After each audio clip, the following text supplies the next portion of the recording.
the prehistory of the Institute for New Economic Thinking started when I was working with the Roosevelt Institute and I came to recruit George Soros to be part of my team. He said, I don't work in teams, I either fly solo or I'm a sponsor, but I have some ideas for you.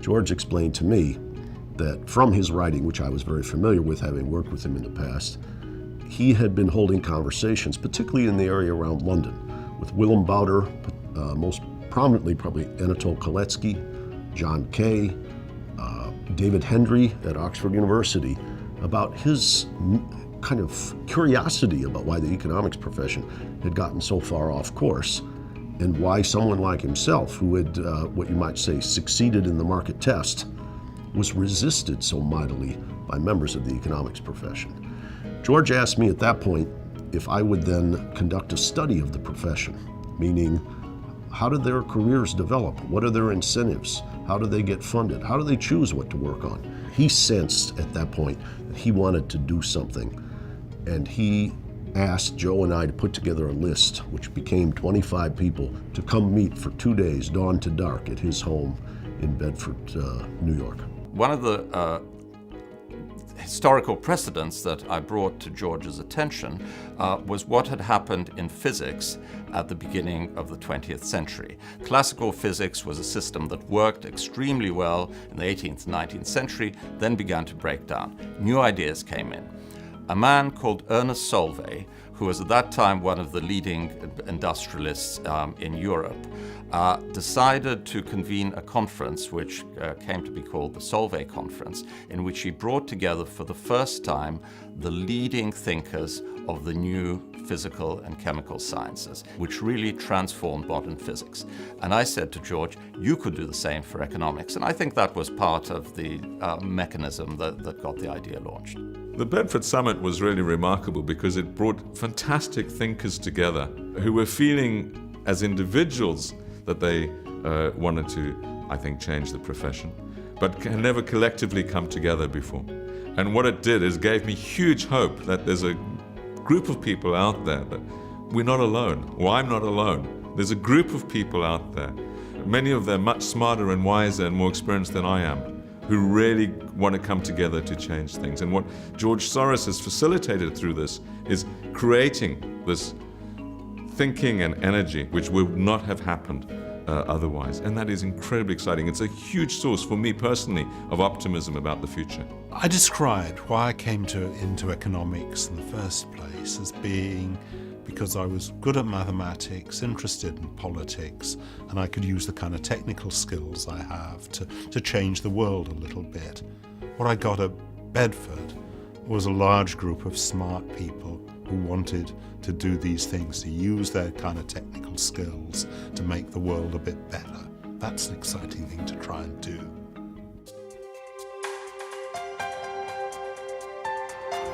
It was very exciting to feel like this operation could actually come to be.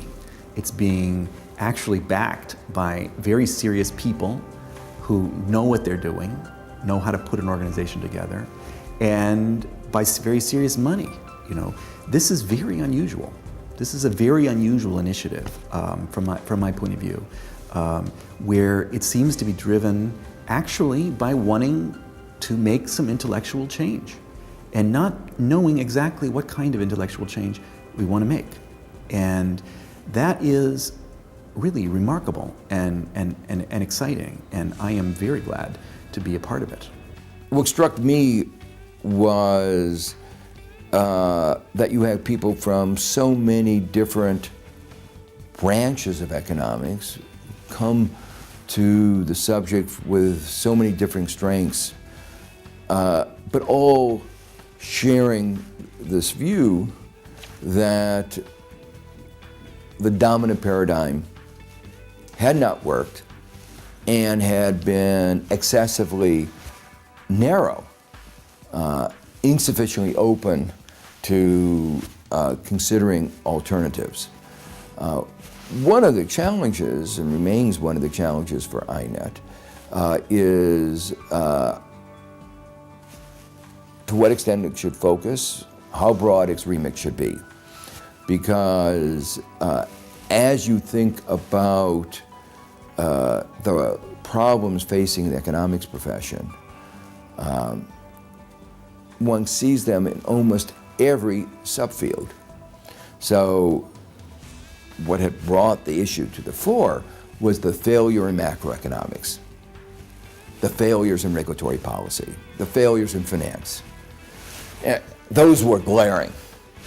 But those same mindsets, those same hypotheses that had led to such disastrous consequences also helped shape economic thinking in every other subfield. So the agenda for rethinking economics is a very, very broad agenda. As the moderator of the event, I didn't know if I could inspire these people to really talk to each other. These are all leading professionals, and they probably wear some character armor as they come in and see each other. But we experienced what you might call confessional kind of energy.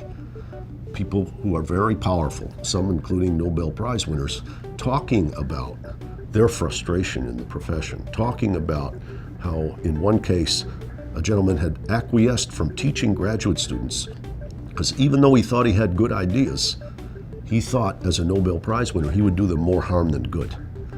The initial conversation, the very first morning, which was led off by Jeffrey Sachs, then people like Nobel Prize winner George Akerlof and others started to talk, and I could feel that they came to play in the sense of being candid and sharing with their colleagues.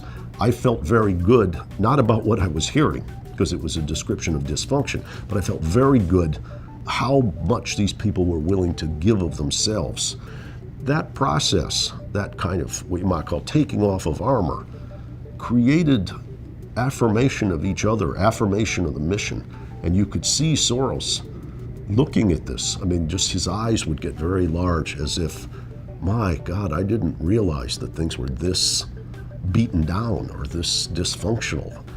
It was very, very illuminating, but it was almost refreshing in the sense that you have to acknowledge the problem and you have to confess your frustration before you can start to work on solutions. What was most striking to me in the aftermath of the Bedford Summit was coming back the following day, and George Soros and I had lunch, just the two of us, to reflect on what we'd seen, what we'd learned.